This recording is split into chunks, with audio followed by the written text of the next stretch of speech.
Halo sobat, kali ini kita akan sedikit mengulas tentang sejarah batik Lasem Tiga Negeri. Kota Lasem terkenal menjadi tempat kayu dan pusat pembuatan kapal terbaik Hindia Belanda sejak tahun 1650. Kota yang pernah dipimpin oleh Dewi Indu yang bergelar Bre Lasem pada tahun 1351 sampai 1479, masa kerajaan Majapahit ini pun memiliki tradisi batik yang mumpuni bersanding dengan beberapa kota batik di pesisir utara Jawa. Batik Lasem dulu juga sempat diekspor sampai ke Singapura, Malaysia, dan beberapa negara di Asia Tenggara. Batik Lasem menurut tutur lisan masyarakat setempat dimulai sejak masa Nalini, Putri Campa istri Binangun, seorang anggota ekspedisi Chenghe pada tahun 1405 sampai 1433 yang memperkenalkan teknik membatik pada abad 15 sampai masa keemasan perusahaan batik Lasem yang dibangun oleh orang-orang Cina Lasem mulai tahun 1860-an. Perusahaan batik saat itu merupakan usaha yang paling menguntungkan setelah perdagangan candu. Menurut fact seperti yang dikutip Claudine Salmon dalam buku Chinese Epigraphic Materials in Indonesia Volume 2, pengusaha batik Lasem pada tahun 1860-an mengandalkan 2.000-an pekerja untuk proses artistik dan 4.000-an pekerja untuk proses lainnya. Motif batik Lasem pun mendapat pengaruh positif motif simbolik tradisi Cina seperti motif naga lambang kekuatan keagungan, motif burung hong lambang kecantikan, dan bunga-bunga lambang keindahan serta kesejahteraan. Terdapat juga penambahan motif lokal seperti fauna, flora laut, dan motif lokal lainnya seperti motif kericaan yang melambangkan masyarakat Lasem bekerja rodi membangun jalan raya pos. Sampai pada tahun 1931 tercatat Lasem memiliki 120 pengusaha batik Cina yang tersebar di desa Soditan, Gambiran, Karangturi, Babagan, dan Gedong Mulyo. Usaha batik di Lasem hanya dipegang oleh etnis Cina pada kala itu.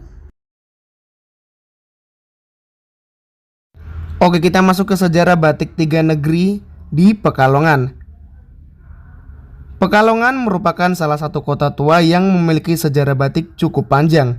Setidaknya batik berkembang sejak berakhirnya konflik dan perang kerajaan Mataram melawan kongsi dagang Belanda VOC masa Panembahan Senopati akhir abad 16. Batik Pekalongan terus berkembang seiring bertambahnya jumlah penduduk dan kebutuhan wastra berkelas. Pengusaha batiknya pun tak hanya kalangan Jawa saja. Para pengusaha batik dari etnis Eropa, Cina, dan Arab pun mulai menekuni batik. Claudine Salmon menyebutkan permintaan batik terus bertambah, mendorong munculnya cap batik di Pekalongan. Pada tahun 1870-an, beberapa perusahaan di Kedung Wuni dan Batang bahkan memiliki lini batik tulis dan cap sekaligus. Karya-karya beberapa pengusaha sekaligus seniman batik terkenal di Pekalongan menjadi incaran masyarakat kelas dan Hindia Belanda. Pada awal abad 20 setidaknya terdapat 1.195 pengusaha batik, 60 diantaranya adalah pengusaha batik Cina dan 3 orang Eropa. Ironisnya saat ini hanya tersisa 2 rumah batik Cina di Kedung Wuni dengan merek Lim Ping Wei dan Wei Su Chun. Rumah batik Lim Ping Wei saat ini dipegang oleh Priscilla Hendrawati atau Lim Puhin, anak kelima Lim Ping Wei, dan Wei Su Chun dilanjutkan oleh Widianti Wijaya atau Wei Kim Lian. Cucu Wei Su Chun merupakan berdua bertalian darah.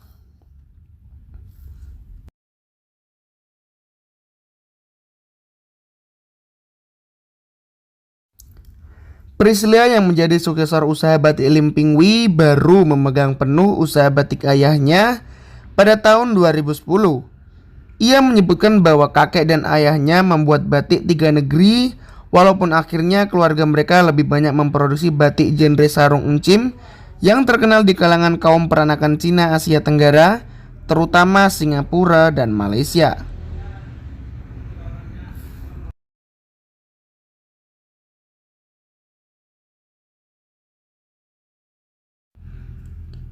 Selanjutnya, perjalanan batik Tiga Negeri di Solo. Beberapa referensi buku tulisan populer dari kolektor, pengamat, budaya, dan jurnalis menyebutkan mengenai batik Tiga Negeri yang berasal dari Solo bermula saat Choa Gyok Chiam membuat batik Tiga Negeri pada tahun 1910. Informasi mengenai para coa yang memproduksi batik dengan tanda tangan namanya pun tersedia dari generasi pertama sampai generasi ketiga secara berturut-turut, yaitu Coa Gyokjiam dari generasi pertama, Coa Chunkyat dan Coa Chuntiang dari generasi kedua, Coa Xiangguan, Coa Qingnyo dengan merek dagang Wi Sijin dan Coa Xingsui untuk generasi ketiga, Coa Xianghing, dan hanya sampai di situ. Mencari keberadaan Coa bukan hal yang mudah. Percakapan dengan Coa Xiangsui atau Daniel Wijaya Susanto awalnya terjadi melalui gawai pintar.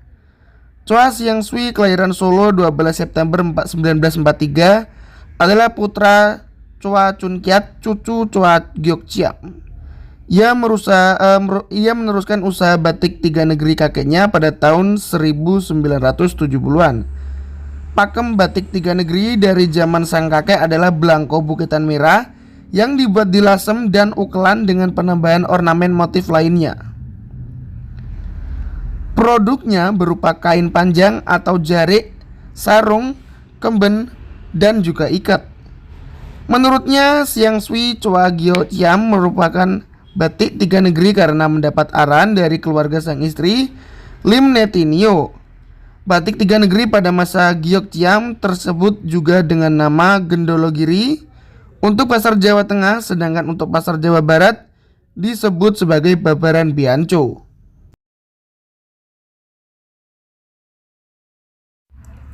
Kerangka belangko buketan merahnya dibuat di lasem selama 3 generasi serta memerlukan waktu 3 bulan mulai dari kain dikirim ke lasem dan kembali ke Solo.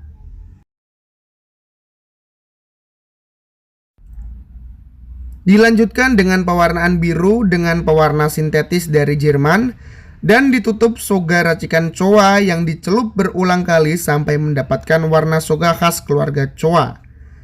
Minimal diperlukan waktu 8 bulan untuk menghasilkan kain tiga negeri yang sempurna tanpa cacat. Xiangsui juga mengaku sering ke lasem karena membuat belangko buketan sampai tahun 2007.